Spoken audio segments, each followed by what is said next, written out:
The Datu's house stood above the village on posts thicker than a man's torso. Its floor raised high above the ground, as though to separate its occupants from the frailty of those below. Bulan had never entered it before. She followed the servants in silence, her bare feet silent against the wooden steps. The air inside was cooler. It smelled faintly of resin and dried leaves, and something else beneath that, something older, like wood that had known too many seasons. They led her into a room at the back of the house. It had no windows. Bundles of abaca lay stacked against the walls, their pale fibers dull in the low light of a single oil lamp. The men left without speaking, the door closed behind them. She was alone. For a long time, she did nothing. She walked slowly to the nearest bundle and touched it. The fibers were brittle, unwilling. She sat on the floor. Her father's words echoed in her mind, but they no longer sounded like his voice. They sounded like memories spoken incorrectly. Outside, the village settled into sleep. She could hear distant footsteps, the creak of wood, the murmur of wind moving through the open spaces beneath the house. She waited. She did not know for what, but she understood, with the quiet certainty she had learned in the groves, that something had already heard. It was deep into the night when she felt it. Not a sound, not movement, a change. The air grew heavier, pressing gently against her skin. The oil lamp flickered once, then steadied. From the darkness, something or someone came.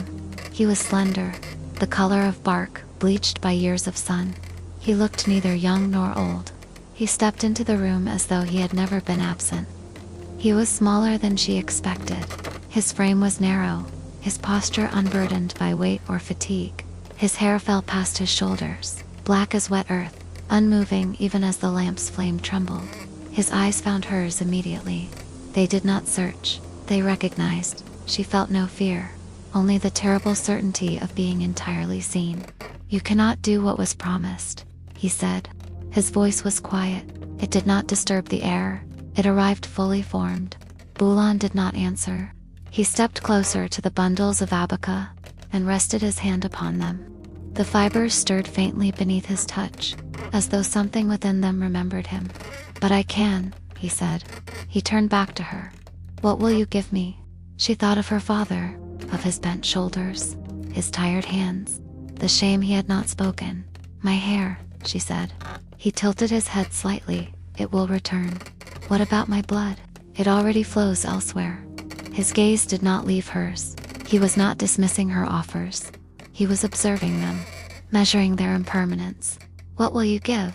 he asked softly. "That is yours alone." The question settled into her like a seed. She did not understand why the answer rose so quickly. "My name." For the first time, he became still, not in surprise, in attention. The silence deepened around them. Even the wind outside seemed to pause. He stepped closer, so close she could see the faint grain-like texture of his skin. "Say it," he said. She hesitated, not from doubt, from instinct. Once spoken here, she knew her name would never belong to her in the same way again.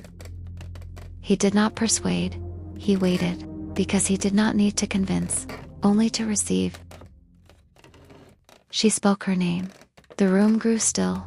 He closed his eyes briefly, not in pleasure, in acknowledgement. When he opened them again, something had changed, not in him, in her. A space she had never noticed was now empty.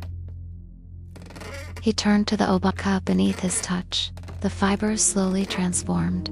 Pale strands deepened into gold. Bulan watched silently. She did not feel triumph.